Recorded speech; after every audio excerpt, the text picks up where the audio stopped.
आनंद कुमार रामानुजन वाद विवाद कंपटीशन में फर्स्ट आया था। लोग उसे कैलकुलेटर मैन ऑफ बिहार कहते थे। प्राइज मिलने के बाद उन्हें पता चलता है कि सेकंड आने वाले को फॉरेन जनरल मिलती है और इस बात से वो शॉक हो गए थे क्योंकि उन्हें सिर्फ मेडल ही मिला था। एजुकेशन मिनिस्टर जो कि शिक्षा को व्यापार की तरह इस्तेमाल करता था, वो सभी लोगों को कहता है, स्पेशली आनंद कुमार को, कि किसी भी तरह की कोई भी हेल्प चाहिए तो हमारे दरवाजे आप सबके लिए खुले हैं। आनंद कुमार को मैथ में पीएचडी करनी थी। वो हर रविवार को पटना से दूसरे शहर लाइब्रेरी में फॉरेन जनरल को सॉल्व करने जाते थे। वहाँ का जो लाइब्रेरियन था वो आनंद कुमार को फॉरेन जनरल सॉल्व करते हुए देख लेता है और वो आनंद कुमार से वो बुक छीन लेता है। आनंद कुमार कहता है कि वो काफी दूर से आता है, बस ये क्वेश्चन सॉल्व कर लेने दो, लेकिन वो लाइब्रेरियन उसे वहाँ से बाहर निकालने लगता है। जब आनंद कुमार कहते हैं कि शिक्षा पर तो सबका अधिकार होता है, तब वो गुस्सा हो जाता है और उन्हें बाहर ही निकाल देता है। चपरासी आनंद कुमार को कहता है कि देखो, अगर तुम्हारा लिखा हुआ आर्टिकल इसमें छपेगा तो ये विदेशी जनरल तुम्हारे घर फ्री में आता रहेगा। जिस क्वेश्चन को विदेश की बड़े बड़े मैथमेटिक्स नहीं सॉल्व कर पाए थे, उसे आनंद कुमार ने सॉल्व कर दिया था। अब उन्हें ये विदेश भेजना था। डांक में उनके पिताजी काम करते हैं, तो जब बाकी लोगों ने ये सुना कि आनंद कुमार ने फॉरेन जनरल को सॉल्व कर दिया तो सब शौक हो गए थे। आनंद कुमार का सॉल्व किया जनरल इंग्लैंड भेजने के लिए 220 रुपए चाहिए थे, लेकिन आनंद के पास सिर्फ 55 रुपए थे। तो आनंद के पिताजी बाकी कर्मचारियों से थोड़ा थोड़ा पैसा देने के लिए कहते हैं। तभी एक कर्मचारी कहता है कि चंदा इकट्ठा करने से कुछ नहीं होगा, राजा का बेटा ही राजा बनता है। तब आनंद के पिताजी बड़ी प्यारी बात कहते हैं कि अब समय बदल गया है, अब राजा का बेटा राजा नहीं, जो हकदार है वो बनेगा। और इस बात से बाद में आनंद कुमार की जिंदगी बदलने वाली थी। आनंद कुमार एक लड़की से बहुत प्यार करते थे जो कि काफी बड़े घराने से थी और आनंद एक पिछड़ी जाति के सामान्य परिवार में से थे। वो लोग हमेशा एक दूसरे से छुप कर मिलते थे और आनंद कुमार जब तक कुछ बड़ा नहीं कर पाते तब तक वो उनके पिताजी से हाथ भी नहीं मांग सकते थे। और जो आनंद कुमार ने सोचा नहीं था कि जस्ट उसने फॉरेन जनरल पाने के लिए जिस सवाल का समाधान सॉल्व करके भेजा था, उससे उनकी जिंदगी बदल जाएगी। उन लोगों को आनंद कुमार का समाधान इतना पसंद आ गया था कि उन्होंने आनंद कुमार को पढ़ने के लिए कैम्ब्रिज यूनिवर्सिटी बुलाया था। पूरा परिवार खुश था, लेकिन बाद में ये सिस्टम उनकी खुशी में ग्रहण लगाने वाला था। अब आनंद कुमार उसी लाइब्रेरियन के पास जाते हैं जिसने उन्हें लाइब्रेरी से बाहर निकाला था। आनंद कुमार उसे जनरल में छपे अपने सवाल के समाधान को दिखाते हैं और कहते हैं, आपने मेरा पूरा नाम पूछा था ना, ये देखिए, ये रहा मेरा पूरा नाम। आनंद कुमार का ये जवाब उस लाइब्रेरियन के मुंह पर थप्पड़ मारने जैसा था।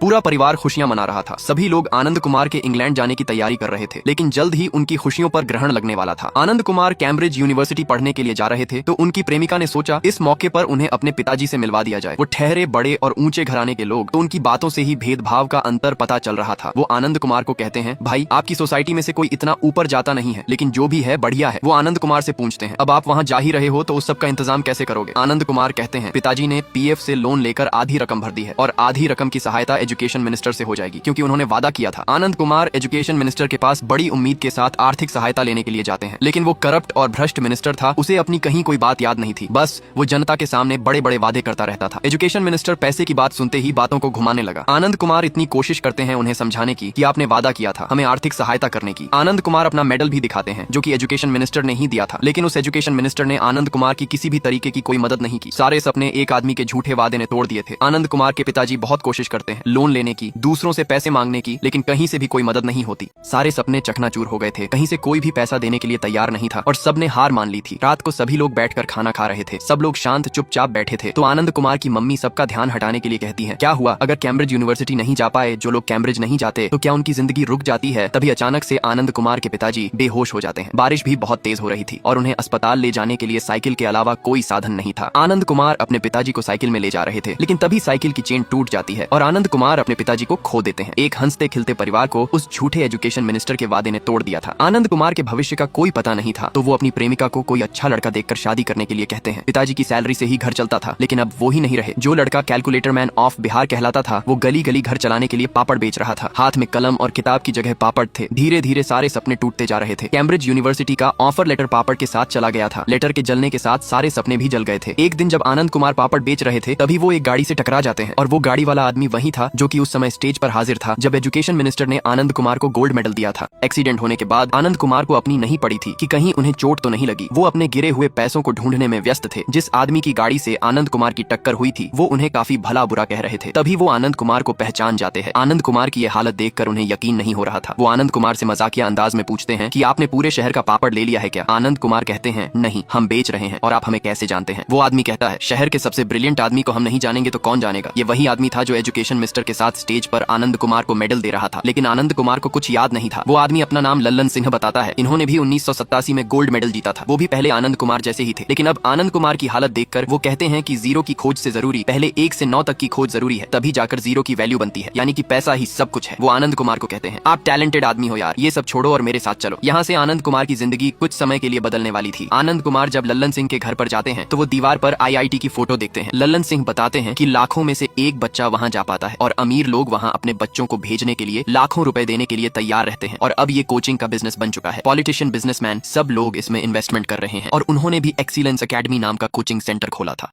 लल्लन सिंह आनंद कुमार को अपनी एक्सीलेंस कोचिंग सेंटर का द्रोणाचार्य बनने के लिए कहते हैं ताकि वो हर साल अपने कोचिंग से नए नए अर्जुन निकाल सके और अर्जुन के पिताओं से ढेर सारा धन अर्जित कर सके। लल्लन सिंह को आनंद कुमार की हालत से अंदाजा था कि वो पैसों का ये ऑफर नहीं ठुकरा पाएंगे। आनंद कुमार का सब कुछ बर्बाद हो गया था और उन्हें ये अपॉर्चुनिटी उनके भविष्य को संभालने जैसी लगी, इसलिए वो मान जाते हैं। आनंद कुमार बिहार के कैलकुलेटर मैन कहलाते थे और जब उनका पोस्टर निकाला गया कि वो एक्सीलेंस कोचिंग सेंटर में पढ़ाएंगे तो बच्चों का एडमिशन डबल हो गया। पेरेंट्स अपने बच्चों को IIT में भेजने के लिए लाखों पैसे दिए जा रहे थे और अब आनंद कुमार भी ऐसो आराम की जिंदगी जी रहे थे। घर में मम्मी की मदद के लिए उन्होंने नौकरानी रख दी थी और वो जिस लड़की से प्यार करते थे उसके पिताजी भी अब उन्हें कुछ नहीं कहते थे क्योंकि अब आनंद कुमार खूब पैसा कमा रहे थे। एक समय पर जो एजुकेशन मिनिस्टर आनंद कुमार की मदद करने से पीछे हट गया था, आज वो आनंद कुमार की वजह से खुश हो रहा था। आनंद कुमार के पढ़ाने से एक्सीलेंस एकेडमी के बच्चों की संख्या बढ़ती जा रही थी, प्रॉफिट बढ़ता जा रहा था और उसी तरह आनंद कुमार की लाइफ में भी चमक धमक बढ़ रही थी और अब आनंद कुमार को एक्सीलेंस एकेडमी का ऑथराइज्ड सेक्रेटरी बना दिया जाता है। एक्सीलेंस एकेडमी में जिन लोगों के पास पूरा पैसा नहीं होता था तो उन लोगों को एडमिशन नहीं मिलता था। होम मिनिस्टर पढ़ाई को धंधा बनाकर करोड़ों रुपए कमा रहा था। एजुकेशन मिनिस्टर अब एक बिजनेस सेंटर बनाने वाला था जिसमें कोचिंग सेंटर के अलावा वेडिंग हॉल, बार, वो सारी चीज खोलने वाला था। मिनिस्टर पढ़ाई को धंधा बनाकर खूब पैसा छाप रहा था और उस पढ़ाई के धंधे में सबसे बड़े सहभागी आनंद कुमार थे। बिजनेस सेंटर खुलने की खुशी में पार्टी रखी गई थी। होम मिनिस्टर खूब नाच रहा था लेकिन ये उसकी खुशी का आखिरी डांस था। पार्टी के बाद आनंद कुमार घर जा रहे थे लेकिन गाड़ी स्टार्ट नहीं होती। तभी वो देखते हैं कि सामने एक बच्चा जमीन में बैठकर पढ़ रहा था, वो भी मैथमेटिक्स। आनंद कुमार उसके पास जाते हैं तो वो ऑब्जर्व करते हैं कि वो बच्चा उन सभी क्वेश्चन को हल कर पा रहा था जो कि उनके ट्यूशन के बच्चे नहीं हल कर पाते थे। आनंद कुमार लड़के से पूछते हैं तो उन्हें पता चलता है कि अब स्कूल में वो नहीं पढ़ता लेकिन उसे पढ़ने का बहुत शौक है। बिना टीचर के वो सवाल को समझता था और हल भी कर लेता था। वो लड़का एक सवाल हल नहीं कर पा रहा था तो आनंद कुमार जैसा उसे बताते हैं तो वो तुरंत आंसर निकाल लेता है। लेकिन तभी वो जहाँ पर काम करता था वो लोग बुलाने लगते हैं और उसे खूब भला बुरा कहते हैं कि तुम यहाँ पढ़ने आते हो कि काम करने आते हो। आनंद कुमार जब उसकी किताब चेक करते हैं तो हैरान हो गए थे। जो रिक्शा वाला उन्हें छोड़ने जा रहा था उन्हें आनंद कुमार कहते हैं, ये लड़का पढ़ने में होशियार है। रिक्शा वाला कहता है कि वो पागल है पढ़ने लिखने में, कितना मना किया है कि पढ़ लिख कर कुछ नहीं होगा लेकिन फिर भी अकेले बैठकर पढ़ता रहता है। बेटा ही राजा बनता है और ये लाइन आनंद कुमार को बदलने वाली थी। रिक्शा वाला कहता है जो द्रोणाचार्य ने एकलव्य के साथ किया था वही आजकल की गरीब बच्चों के साथ होता है। राजा का बेटा ही राजा बनता है और गरीब बच्चों का कुछ नहीं होता। ये सुनकर आनंद कुमार को अपने पिता की कही बात याद आती है कि अब राजा का बेटा राजा नहीं बनेगा, जो हकदार है वो बनता है और आनंद कुमार की सोच बदल जाती है। रिक्शा वाला कहता है ये परंपरा हमेशा ऐसे ही चलती रहेगी। द्रोणाचार्य जैसे गुरु अर्जुन का साथ देते रहेंगे और एकलव्य जैसे हजारों बच्चों का अंगूठा अर्जुन के लिए कटता रहेगा। रिक्शा वाला कहता है पता नहीं इस परंपरा को कौन तोड़ेगा। गरीब बच्चों के पास भी अर्जुन बनने की क्षमता है लेकिन उन्हें द्रोणाचार्य का साथ नहीं मिलता। आनंद कुमार की सोच उसे रिक्शे वाले के कहे शब्दों की वजह से पूरी तरह बदल गई थी। अब उन्होंने ठान लिया था कि जो हकदार होगा वही राजा बनेगा। शिक्षा एक व्यापार बनकर रह गया है जिसमें सिर्फ पैसे वाले आगे बढ़ते जा रहे हैं और गरीब बच्चों को शिक्षा से वंचित रखा जा रहा है। जिस तरह आनंद कुमार के सपने पैसों के कमी की वजह से जल गए थे उस तरह वो और बच्चों के सपनों को जलते हुए नहीं देखना चाहते थे। आनंद कुमार की लाइफ में सब कुछ सही चल रहा था लेकिन उन्होंने गरीब बच्चों को फ्री में पढ़ाने के लिए अपनी नौकरी छोड़ दी, सोना चांदी सब कुछ बेच दिया और अपना कोचिंग सेंटर खोला। जब से ये खबर बाहर फैली कि आनंद कुमार फ्री में बच्चों को IIT के लिए पढ़ाएंगे तो एक्सीलेंस एकेडमी के बच्चे लल्लन सिंह को धमकी देने लगी कि अगर आनंद कुमार उन्हें नहीं पढ़ाएंगे तो वो फीस वापस ले लेंगे। आनंद कुमार ने गरीब बच्चों को फ्री में पढ़ाने के लिए नौकरी धंधा सब कुछ छोड़ दिया था लेकिन इस सब में बली का बकरा आनंद कुमार की प्रेमिका बनती है। आनंद कुमार की प्रेमिका के पिता अब उनकी शादी एक IAS ऑफिसर से कराने वाले थे। आनंद कुमार का फैसला अड़िग था, वो अब पीछे नहीं हटने वाले थे लेकिन अभी तक एक भी बच्चा नहीं आया था। आनंद कुमार की प्रेमिका कहती है जिन बच्चों के लिए आपने ये सब किया है वो कहाँ है? जिस तरह आपने हमारी जिंदगी का सत्यानाश किया है उसी तरह आपकी जिंदगी का भी सत्यानाश होगा। ये कहकर वो आनंद कुमार का दिया हुआ प्रेम पत्र उन्हें लौटा कर चली जाती है। आनंद कुमार ने जो पेपर छपवाया था वो अब धीरे धीरे बिहार के कोने कोने में पहुंच रहा था। कोई बच्चा गटर साफ कर रहा था, कोई सीमेंट की फैक्ट्री में काम कर रहा था तो कोई रोड पर शो कर रहा था। जिन भी बच्चों के पास आनंद कुमार का वो पेपर पहुंचा उसे पढ़कर उन सबके जो सपने गरीबी के बोझ तले दबे हुए थे वो फिर से उभर आए थे। आनंद कुमार के पास जाने के लिए भले ही किसी की जेब में पैसा नहीं था लेकिन उम्मीदें पूरी थी। माँ बाप अपने बच्चों को पढ़ाने के लिए कुछ भी करके उन्हें पटना आनंद कुमार के पास भेज रहे थे तो कुछ बच्चे जुगाड़ करके जा रहे थे। आनंद कुमार एक बैच में 30 बच्चों को ही लेने वाले थे लेकिन बैच में लेने से पहले बच्चों को पेपर देना था। बच्चे इतने थे कि उन्हें घर के बाहर गलियों में बैठाना पड़ता है। एग्जाम के बाद अब क्लास 30 बच्चों से भर गई थी और यहाँ से आनंद की जिंदगी में बहुत मुश्किलें आने वाली थी।